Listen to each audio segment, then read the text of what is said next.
famille, c'est Q. J'espère que vous allez bien. Aujourd'hui, on se retrouve enfin pour une nouvelle vidéo. Oui, enfin. Le non-rythme de sortie de vidéo en ce moment, hein, c'est juste que les nouveaux confinements, mes couilles, les couvre-feux et tout, au bout d'un moment, au bout de 5 mois où ta vie c'est toujours la même chose du matin au soir, tous les jours, et c'est redondant et machin. Et maintenant les 10 km et tout, enfin au bout d'un moment j'en ai plein le cul. Donc ça m'a un peu déprimé. Après ça m'a permis de bosser un petit peu sur un truc, bon... Voilà, hein. Bientôt.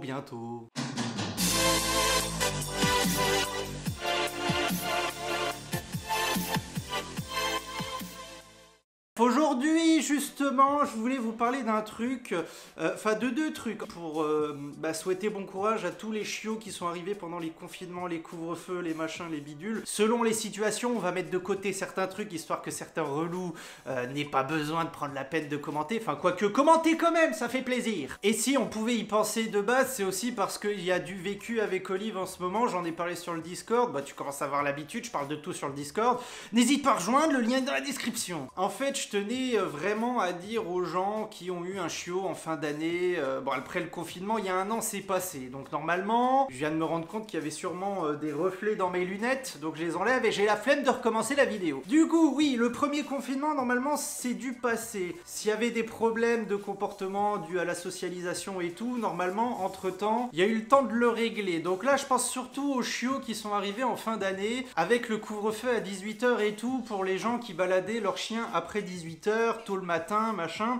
Donc en fait des horaires où il n'y a pas beaucoup de monde dehors. Comme je l'ai dit, je mets de côté les gens qui genre vivent à la campagne et où ils croisent habituellement personne. Forcément, ça va pas changer du jour au lendemain, donc t'es pas concerné. Là, je parle vraiment des gens qui ont eu un chiot en fin d'année, qui ont pris du coup l'habitude de sortir le chiot, le chien, le jeune chien, quand il y avait personne. On en pense ce qu'on veut de ces conneries, mais c'était quand même relativement bien respecté par les gens.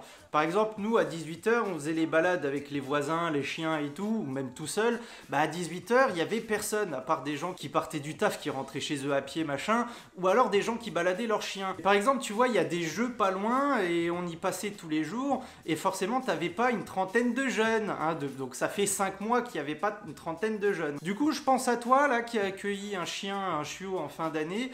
Si jamais t'as pris l'habitude de balader, qu'il n'y ait personne et tout, que ton chiot n'ait pas pris l'habitude de voir multitude de gens, hein, par exemple t'as pas fait l'effort le samedi ou en semaine à aller en plein centre-ville et tout, ce qui m'est pas venu à l'esprit non plus parce que Olive en 1 an et demi elle a eu l'habitude de voir une tripotée de gens. Je te rappelle qu'on est allé au Mont-Saint-Michel, que c'était noir de monde, et Olive a vécu un super moment, hein, et on a fait une vidéo dessus, elle est extrêmement vieille mais je la trouve toujours sympathique aujourd'hui. Bref, en fait qu'est-ce qui risque de se passer, c'est que en passant de 18 h à 19 h, si jamais tu continues à sortir ton chiot, ton chien vers 18 h, il risque d'y avoir, surtout dans des endroits où il y a des jeux, un risque d'attroupement d'enfants. S'il y a un skatepark ou autre, un petit terrain de foot, un truc de jeu et tout pour faire de la muscu machin, tu risques de voir des gens, des enfants, une trentaine de personnes agglutinées alors que ton chiot n'avait pas l'habitude. Et il risque de péter un plomb, de vouloir aller les voir, de vouloir se barrer si jamais tu l'as pas en laisse. Si jamais tu l'as en laisse, il va tirer en laisse pour aller voir les gens, voir le bruit, voir les ballons de foot et tout. Et franchement, je vous plains un peu quoi, les gens qui ont eu un chiot à ce moment-là, parce que il va falloir travailler là-dessus, sauf si encore une fois t'habites à la campagne et qu'il n'y a pas une âme, et il va falloir faire l'effort de travailler là-dessus si jamais normalement ton quotidien autour de chez toi, là où tu vas sortir ton chien quand même les 3/4 du temps, parce que je rappelle qu'un chien ça se sort tous les jours, hein, ça ne s'enferme pas dans un jardin, et bien il va falloir faire l'effort de lui faire vivre ça va pas être évident par rapport au fait de vivre tout ça dès 2 mois. T'as ton chiot qui arrive à 2 mois...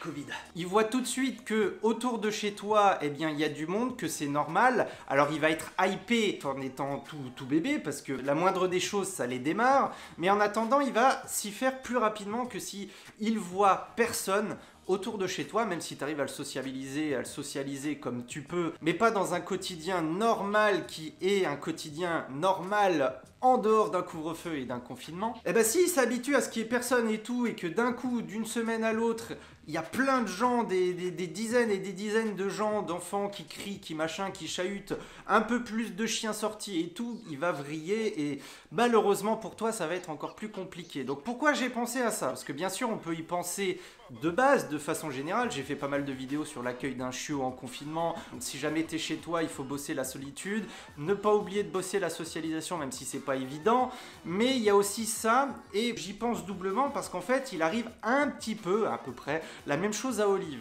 Je t'ai dit dans une vidéo il y a pas longtemps, vidéo que vous avez kiffé, que le problème de réactivité, je parle pas de la réactivité négative, hein, en ce sens où le chiot devient un peu méchant, là je te parle vraiment de la réactivité en mode je regarde et je veux aller voir, je veux aller dire bonjour. Je t'avais dit donc que ça c'était fini pour les chiens, les humains. Et bien malheureusement, il semblerait que 5 mois passés à voir peu de monde, en arrivant du jour au lendemain, en sortant toujours Olive aux mêmes heures, aux mêmes endroits, il se trouve qu'il y a eu une multiplication par 50-60 du nombre d'enfants dans la rue aux heures où on se balade. Et bien il semblerait donc que ces 5 mois ont suffi à rendre à nouveau Olive un petit peu hypée par les gens. Avant le couvre-feu, là, le couvre-feu à 18 h, avant le mois de novembre, c'était quand même réglé, hein. Mais par contre, ces 5 mois là de couvre-feu à 18 h, eh bien, ils ont fait du mal à la réactivité d'Olive, à son attention et tout. Donc ça veut dire que moi-même, qui ai un chien qui a 2 ans et demi, avec laquelle le problème était réglé, eh bien, même moi, il va falloir que je rebosse dessus. Eh ben, ça veut dire quoi? Ça veut dire que pour les pauvres gens qui ont eu un chiot à 2 mois, qui maintenant, par exemple, à 7 mois ou 6, peu importe, on s'en fout, en plus qui devient ado, eh bien ça va être encore plus dur en termes de taf. Je voulais vraiment faire la bise à tous ceux qui sont dans cette situation-là, vous souhaitez bon courage. Tout est rattrapable, tout est travaillable, mais il va falloir être acharné parce que là, la technique de l'autruche, elle marche pas. Genre, la technique de l'autruche, c'est je sais qu'il peut y avoir potentiellement un problème, mais je vais l'esquiver. Donc là, tu te retrouves avec des enfants, bah qu'est-ce que tu fais toi? Au lieu de décider de rentrer dedans pour bosser avec ton chien, tu décides de contourner le potentiel problème. Ce qui fait que tu vas trouver un autre endroit pour balader, par exemple. Et ce qui fait que bah, ton chien, 6 mois plus tard, à un moment donné, il va croiser des gens, tu vas l'emmener en vacances et tout. L'été, eh ben, va y avoir énormément de foule et ça va être la merde. Donc, ce que j'ai à te dire, c'est de surtout ne contourne pas le problème en te disant on va esquiver, ça va se régler tout seul en grandissant. Non, ça ne se règle pas tout seul en grandissant. Le fait de grandir et le fait que le chien se calme dans sa tête, c'est une aide. Mais le principal, ça reste les fondations. Quand ton chiot est jeune, donc toutes les expériences qu'il peut avoir, et le travail que tu fais toi-même sur ces fondations. Et le fait qu'il grandisse, qu'il devient moins con et moins chiant, ça aide, c'est le crépi par-dessus, tu vois, qui sublime le tout. Mais il faut bosser, donc je te souhaite bon courage. Si jamais tu es dans cette situation-là, que tu te rends compte effectivement qu'en ce moment, il y a du monde et tout, que ton chiot n'était pas habitué, n'hésite pas à raconter ta petite histoire en commentaire. On est tous là pour s'aider. Il y a la doudou avec Julie qui vient de rentrer. Oh là là là là, allez, allez, ouais, oh là là là, oh, tu fais du bisou, ouais. Waouh! Waouh! Fais bisous! Ouais! C'est bien! Et je pense que c'est le meilleur moment pour se lâcher, donc allez! Bisous! Bisous!